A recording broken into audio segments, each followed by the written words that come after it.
नमस्कार मेरे प्यारे दोस्तों, मैं अखिलेश एक बार फिर आप सभी का अपने चैनल पर स्वागत करता हूं।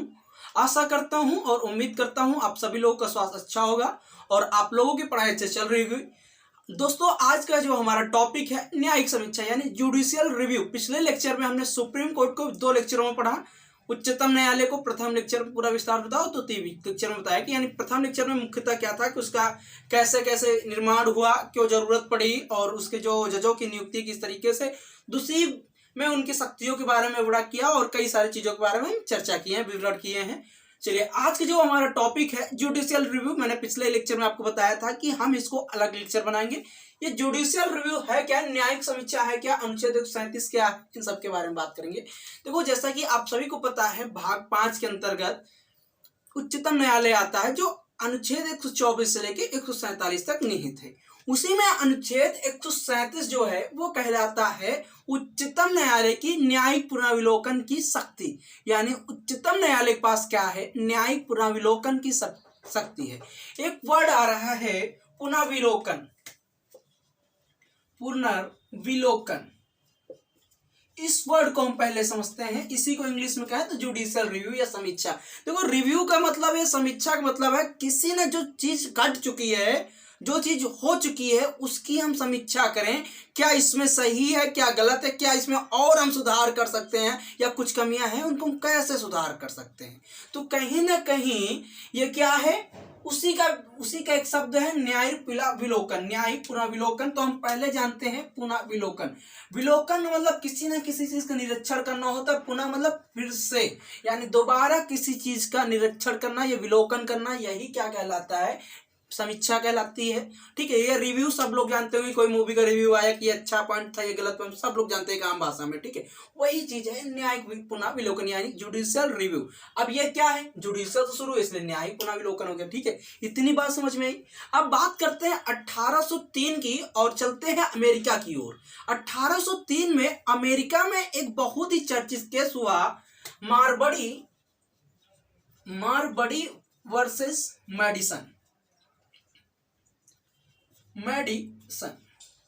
मारबडी वर्सेस मेडिसन एक केस हुआ जो बहुत ज्यादा चर्चित था। और इस समय इस केस की जो सुनवाई कर रहे थे चीफ जज कौन थे, चीफ जज ऑफ अमेरिका, मान लो, लिख लो। ठीक है, उस समय कौन थे, जॉन मार्शल थे। कौन थे भैया, जॉन मार्शल थे, जॉन मार्शल थे। तो इन्होंने पहली बार इस न्यायिक समीक्षा यानी जुडिशियल रिव्यू का प्रयोग किया। और यही से, यानी कि अगर हम आम भाषा में कहें, सीधी से अपनी भाषा में कहें, अपनी लैंग्वेज में कहें कि जुडिशियल रिव्यू की समीक्षा, ये जो है न्यायिक समीक्षा है, ये इसकी उत्पत्ति कहाँ हुई, तो इसकी उत्पत्ति कहाँ से हुई भैया, कहां से हुई, अमेरिका से हुई 1803 में। ठीक है, अब इतनी बात तो समझ में, मारबडी वर्सेस मेडिसन केस थे। ठीक है, उसी तरह भारत में भी क्या बताया गया है, भारत में भी जुडिशियल रिव्यू की क्या चीज दी गई है, संविधान में निहित, जिसका प्रयोग अनुच्छेद 137 के तहत कौन करता है, सुप्रीम कोर्ट करता है। ठीक है, अब इसकी बात करते हैं, अगर ये जुडिशियल रिव्यू है क्या, या किन किन आधारों पे किया जा सकता है। तो देखो, जुडिशियल रिव्यू पहली बात तो कैसे किया जा सकता है, इसका उपयोग कैसे किया जा सकता है, तो देखते हैं। देखो, पहली बात तो जुडिशियल रिव्यू का जो प्रयोग हो सकता है, पहली बात, अगर संविधान संशोधन हुआ। ठीक, अगर कोई संविधान संशोधन हुआ, ठीक है, आइए हम सीधी भाषा में कहें, जुडिशियल रिव्यू की एक ऑफिशियल डिफिनेशन लिखें तो किसी भी जजमेंट को पुनः रिव्यू के लिए लाना, समीक्षा के लिए लाना, यही जुडिशियल रिव्यू मिलता है। ठीक है, तो मान लो कोई संविधान संशोधन हुआ और उसमें माननीय उच्चतम न्यायालय को लग रहा है, इसमें कुछ कानून में कुछ कमियां है, कुछ संशोधन करने की बात है, या इसमें हम पुनः रिव्यू करना चाहते हैं, इस पे देखना चाहते हैं कि क्या किसी का फंडामेंटल राइट का वोलेशन नहीं हो रहा, इन कई चीजों को पुनः देखना चाहते हैं। आगे चल के बताएंगे किन किन के आधार पे हम जुडिशियल रिव्यू कर सकते हैं। तो उस पे क्या होगा, जुडिशियल रिव्यू, यानी पहली बात संविधान संशोधन की प्रक्रिया पर जुडिशियल रिव्यू। दूसरी बात क्या है, संसद या फिर विधानमंडल, संसद या विधानमंडल अगर कोई कानून बना रही है, ठीक है, अगर कोई कानून बना रही है और जिसमें लग रहा है, बना रही है, जिसमें उच्चतम न्यायालय को लग रहा है कि इस कानून की समीक्षा करनी चाहिए, तो वो जुडिशियल रिव्यू कर सकता है। तीसरी बात क्या है, जो स्थानीय शासन होता है, अधीनस्थ शासन जो होता है, अधीनस्थ शासन एवं इनके प्राधिकारियों द्वारा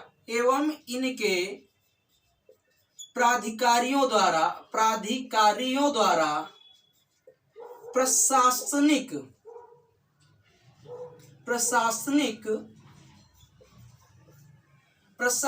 कार्यवाही की न्यायिक समीक्षा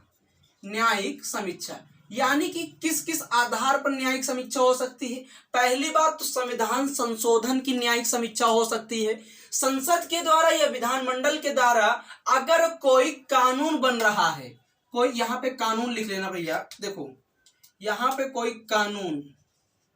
कोई कानून बन रही है तो उसकी न्यायिक समीक्षा, अगर संसद इसको किसको सुप्रीम कोर्ट को लग रहा है, या स्थानीय या अधीनस्थ यानी जो स्थानीय अधीनस्थ एवं इनके प्राधिकारियों द्वारा, यानी जो अधीनस्थ क्षेत्र होता है, जैसे ग्राम पंचायत हो गया, ठीक है, नगर पालिका हो गया, एक जिला स्तर की बात कर रहे हैं, ठीक है, स्थानीय अधीनस्थ एवं इनके प्राधिकारियों के द्वारा प्रशासनिक कार्यवाही की न्यायिक समीक्षा, यानी इनके जैसे कि डीएम साहब हैं, किसी के ऊपर कार्यवाही कर रहे हैं, लग रहा है कि उसको गलत हो रहा है, उसके फंडामेंटल का एवोल्यूशन हो रहा है, तो आर्टिकल 32 के तहत वो कहाँ जाता है, सुप्रीम कोर्ट जाएगा, तो उस पे इस कार्यवाही पे सुप्रीम कोर्ट क्या कर सकता है, न्यायिक समीक्षा कर सकता है। देखो एक सीधी सी भाषा में कहें तो ये वाला लेक्चर वही बच्चे समझ पाएंगे जो पिछला लेक्चर देखें, और पिछला वाला वही समझ पाएंगे जो सुप्रीम कोर्ट का पहला लेक्चर देखें।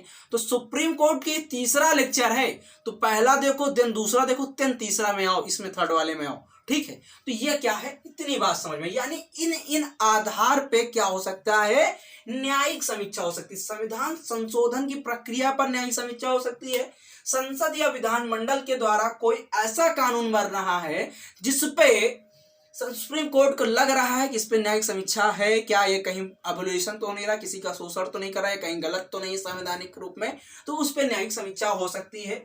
तीसरी चीज, स्थानीय अधीनस्थ द्वारा क्षेत्र में, स्थानीय अधीनस्थ क्षेत्र में क्या होता है, इनके प्राधिकारियों द्वारा प्रशासनिक कार्यवाही अगर गलत तरीके से हो रही है तो उस पर भी क्या हो सकता है, जुडिशियल रिव्यू हो सकता है। इन सब चीजों पे क्या हो सकता है, जुडिशियल रिव्यू हो सकता है। तो हमने क्या देखा, जुडिशियल रिव्यू की उत्पत्ति कहाँ हुई, अमेरिका था 1803 में बारमड़ी और वर्से मेडिसन केस में हुई थी। 18 जॉन मार्शल उस समय क्या थे, वहां के मुख्य न्यायाधीश थे। उसके बाद भारत की बात करें तो अनुच्छेद 137 के तहत क्या है, न्यायिक समीक्षा की बात की गई। इतनी बात समझ में आई? अगर इतनी बात समझ में आई तो चलिए अब हम देखते हैं जो न्यायिक समीक्षा है इसका महत्व क्या है, यानी कैसे हम न्यायिक समीक्षा कर सकते हैं, किन किन आधार पे। ये तो था कि न्यायिक समीक्षा कब होती है, ठीक है, लेकिन अब उनका हम आधार देखते हैं। आधार का मतलब क्या है कि किस बेस पे हम न्यायिक समीक्षा कर रहे हैं, बताना होगा। जैसे तुम कोई कार्य करने जाते हो, तुम बताते हो ना मुझे ये कार्य करना है, इस रीजन से मैं ये कर रहा हूं। जैसे तुम मान लो तुम सिलेक्शन लेना चाह रहे हो,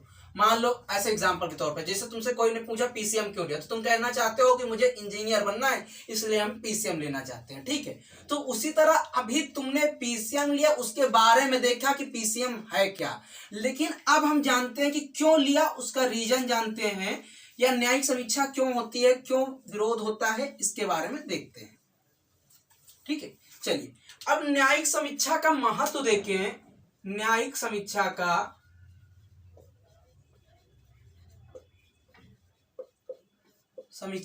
महत्व देखो, न्यायिक समीक्षा का अगर हम महत्व देखें तो क्या है, पहली बात तो न्यायिक समीक्षा का जो महत्व अगर हम पहली बात देखें तो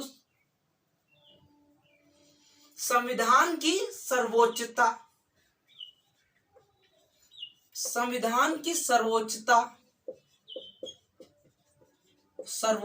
यानी संविधान की सर्वोच्चता सिद्ध करना, यानी कि अगर न्यायिक समीक्षा का महत्व है, यानी दिखा रहा है, न्यायिक समीक्षा के आधार दिखा रहा है कि हम संविधान की सर्वोच्चता को सिद्ध कर रहे हैं। दूसरी बात क्या है, संघीय तंत्र को बनाए रखना, जो फेडरल सिस्टम है भारत में उसको बनाए रखना।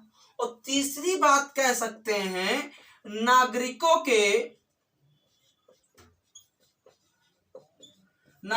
के मूल तंत्र, नागरिकों के मूल तंत्र को सुरक्षित करना, यानी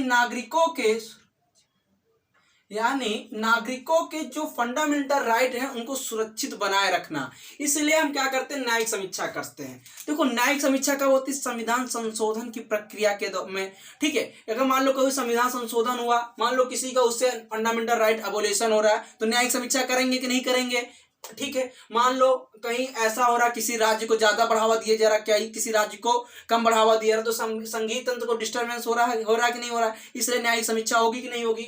संविधान की सर्वोच्चता सिद्ध करना, मान लो कोई ऐसा अधिकार बना दे, कोई प्राधिकरण या कोई ट्रिब्यूनल अपना आपको सर्वोच्च बता दे, तो उसमें संविधान की कहीं ना कहीं नीचता देखी गई, इसलिए क्या होगा, संविधान की सर्वोच्चता सिद्ध करना। तो इन आधार पे क्या होती है, न्यायिक समीक्षा की जाती है। अब हम अगली स्लाइड में देखते हैं कि जो न्यायिक समीक्षा है उनका संवैधानिक प्रावधान क्या है। जैसे अनुच्छेद 32 के तहत न्यायिक समीक्षा की बात की गई, अनुच्छेद 13 के तहत न्यायिक समीक्षा की बात की, 226 के तहत न्यायिक समीक्षा बात की। इन सब के बारे में हम एक स्लाइड के माध्यम से देखते हैं। तो चलिए एक स्लाइड के माध्यम से देखते हैं आसानी से।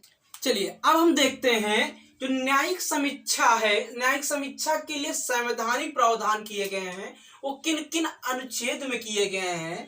मेरा कहने का मतलब यह है कि किन किन अनुच्छेद का प्रयोग करके सुप्रीम कोर्ट न्यायिक समीक्षा कर सकता है। तो पहला अनुच्छेद 13 जो फंडामेंटल में बताते हैं ना, राज्य जो अगर कोई भी फंडामेंटल का कानून ऐसा बन रहा है जो एक व्यक्ति के फंडामेंटल हनन कर रहा है, तो वो क्या होगा, स्वतः जीरो। जो कहने का मतलब ये था, मैंने बताया था ना कि कोई ऐसा कानून बन रहा है जो किसी भी व्यक्ति के फंडामेंटल यानी मौलिक अधिकारों का शोषण कर रहा है, तो वह कानून अनुच्छेद 13 के अंतर्गत स्वतः जीरो हो जाएगा, यानी वो मान्य नहीं होगा। उसी बात अनुच्छेद 32, 131, 132, 141, 133, ठीक है, 134, 134 ए, 135, 136, 143, 226, 227, 245, 246, 251, 254, 372, ये जितने भी अनुच्छेद हैं, इन अनुच्छेदों का प्रयोग करके संविधान जो सुप्रीम कोर्ट है, माननीय उच्चतम न्यायालय है, सुप्रीम कोर्ट माननीय उच्चतम न्यायालय जो है वो क्या कर सकती है, जुडिशियल रिव्यू कर सकती है। तो हमने समझा जुडिशियल रिव्यू क्या है, तो जुडिशियल रिव्यू न्यायिक समीक्षा है, किसी भी चीज की पुनः विलोकन करना, वही क्या कहलाता है, रिव्यू कहलाता है। और न्यायिक से रिलेटेड इसलिए जुडिशियल रिव्यू कहा गया। प्राय संविधान के संशोधन की प्रक्रिया पे कर सकता है, यानी संविधान संशोधन अगर हुआ है तो उस पे भी न्यायिक समीक्षा कर सकता है। दूसरी बात, संसद के द्वारा या विधानमंडल के द्वारा या अधीनस्थ क्षेत्र के द्वारा कोई ऐसा कानून बनाया गया है जो सुप्रीम कोर्ट को लग रहा है ये गलत है या किसी व्यक्ति के हनन हो रहा है फंडामेंटल का, तो उस पर क्या न्यायिक समीक्षा कर सकती है। तीसरी बात, अधीनस्थ या स्थानीय क्षेत्र में प्रशासनिक कार्यवाही जो होती है उस पर भी न्यायिक समीक्षा की जा सकती है। और मैंने बताया था क्यों की जा सकती है।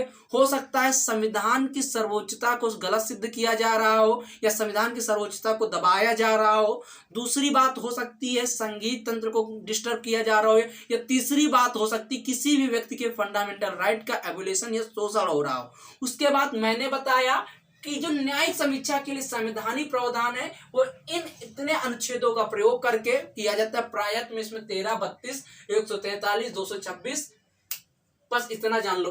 13, 32, 143, 226 इतनों को अगर जान लो तो लगभग तुम सब कुछ जान जाओगे। ठीक है, इतने के बारे में अनुच्छेद पढ़ लेना। और अनुच्छेद कहाँ मिलेंगे, तो ये अनुच्छेद जो मैंने इंपॉर्टेंट अमेंडमेंट की इंपॉर्टेंट उसकी आर्टिकल की सीरीज चलाई थी, प्लेलिस्ट बनी हुई, इसमें 18 वीडियोस हैं। इंपॉर्टेंट जो आर्टिकल की सीरीज चलाई थी उसमें देखोगे तो मिल जाएगा। ठीक है, तो उम्मीद करता हूं कि ये टॉपिक आपको समझ में आया। अगर किसी को कोई डिस्टर्बेंस है, भैया नहीं समझ में आ रहा है, तो नीचे कमेंट सेक्शन खुला हुआ, पूछो, डाउट बेझिझक पूछो। ठीक है, और आशा करता हूं कि आप सभी लोग इसको शेयर भी करेंगे। तो प्लीज दोस्तों शेयर करें, अच्छे से ज्यादा शेयर करें, अपने दोस्तों में शेयर करें। ठीक है, फ्रेंड सर्कल में शेयर करें। तो आज के लिए इतना ही, पढ़ते रहे, मुस्कुराते रहे। जय हिंद, जय भारत। जय हिंद, जय भारत।